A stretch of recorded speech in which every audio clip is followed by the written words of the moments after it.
What's going on, YouTube Nation? This is Dark Dividend. If you guys are new to my YouTube channel, make sure you subscribe and hit the notification bell so you don't miss future videos.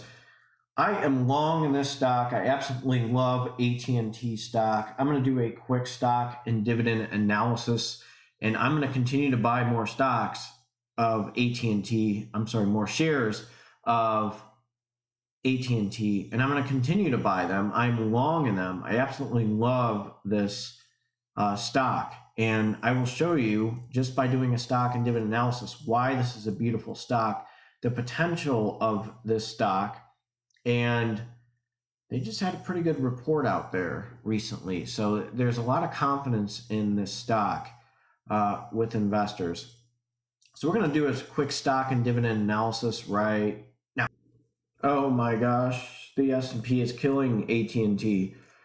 What am I going to do? Okay, everybody always, attacks me. I'll be on some Facebook forums or, making a post. Oh yeah, I'm buying AT&T. Well, why? Everybody wants to ask why. Why do you want to buy AT&T? It sucks. It's not jumping up or anything. Well, guess what? I'm not a day trader. Okay, I don't gunsling.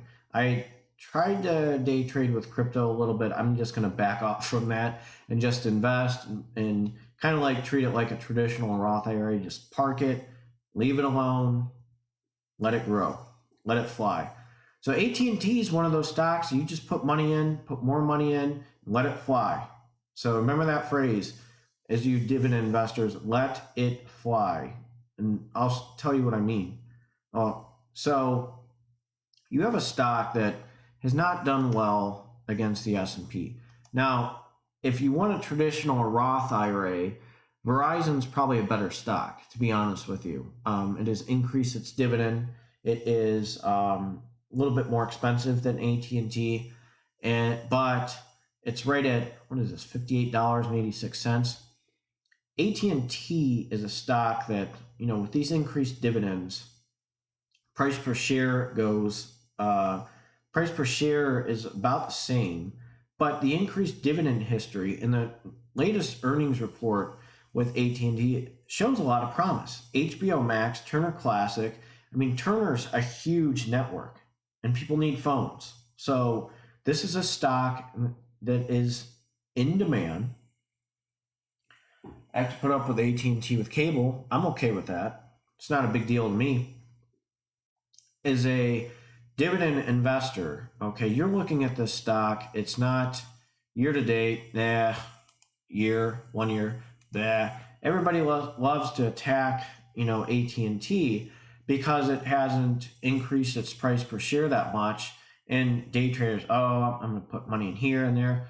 Well, guess what? You're going to see a dividend history real quick with AT&T that's very attractive. I'm going to show you right now why I like AT&T. Okay, but let me just show you in comparison how it is against its big rival Verizon and why Verizon's kind of a better stock than AT&T for a traditional Roth IRA. It's a great dividend stock too, but AT&T I wouldn't put it as a traditional or Roth IRA, and I'll show you why. So here is AT&T right here. Okay, it's sitting right here at, let's just do the past 5 years. Verizon's starting to take over with AT&T. Past 5 years, Verizon has jumped up to $58.85. AT&T was down 17.80%. If you look at the max, AT&T was crushing Verizon. Then Verizon slowly started to take over. And I always discuss that chomp. If you start seeing the chomp and you compare it to the S&P, see that little like alligator chomp? It's taken over. AT&T they're not going to compete price per share wise against Verizon. Both are great dividend stocks. Okay, both are they're not too expensive. They both yield a very nice dividend. So that's one thing that I'm looking into. I'm going to buy Verizon stock. Okay, but I really like the way that AT&T distributes dividend. So I'll show you the dividend history of both of them real quick. And this is why I'm buying more shares of AT&T over Verizon. Look at this beauty, 49 cents, 50, 51, 52. NASDAQ.com is not revealing the PE ratio, but an annual dividend of $2.08, 6.6% dividend yield. I just got shares of AT&T. Not shares. I just got some money from AT&T with a dividend right around $14. So I'm just going to look at my M1 Finance portfolio real quick. I own a lot of shares of actual AT&T, and I'm going to be long in them. I'll show you real quick. So I'm looking at my phone right now. How many shares do I have? 28.36 shares of AT&T, and they just gave me a very nice dividend, okay, of $14.75, which I reinvested into my M1 Finance dividend portfolio. But I'm going to show you Verizon real quick. So right now, they yield a 4.33% dividend yield, PE ratio 12.85, $2.51 annual dividend.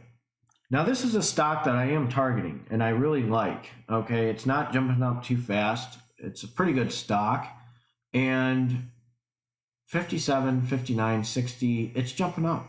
So both of these stocks are increasing their dividends, okay? Price per share aren't too bad. I mean, an average investor can put money in this. I mean, it's not $100 a share, and they're both in demand. I need a phone. You need a phone. We're AT&T as a family, okay? So that's just one thing to think about with AT&T. Now, Verizon, maybe a better traditional or Roth IRA stock versus AT&T, but AT&T distributes a very good dividend. So I'm going to be buying more shares of AT&T. I want to know what you guys think. I haven't posted a video on AT&T in a while, but I'm going to continue to buy AT&T. You guys have messaged me all the time about this stock.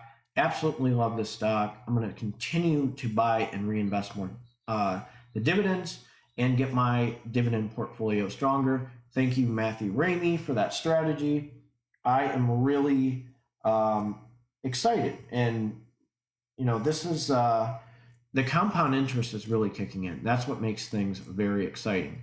So let me know what you think. AT&T, Verizon, who's better? So let me know. I just did a quick stock and dividend analysis on both of these stocks. I'm planning on buying Verizon. I don't know when. I'm supposed to get money from my sign-on bonus. That might be my new added stock to my M1 Finance dividend portfolio as I decrease, okay, some of these stocks I need to decrease a percentage, and I need to attack certain sectors. So I think I'm going to have Verizon as a separate one and then start going into the sectors. So that's one thing that I have in mind. I really want to get my monthly dividend stocks start kicking in and start really compounding and getting more dangerous. So that's one thing I need to do right now. But Verizon will probably be the next stock that I buy. I'm going to be honest with you guys. So let me know what you think, and you guys take care.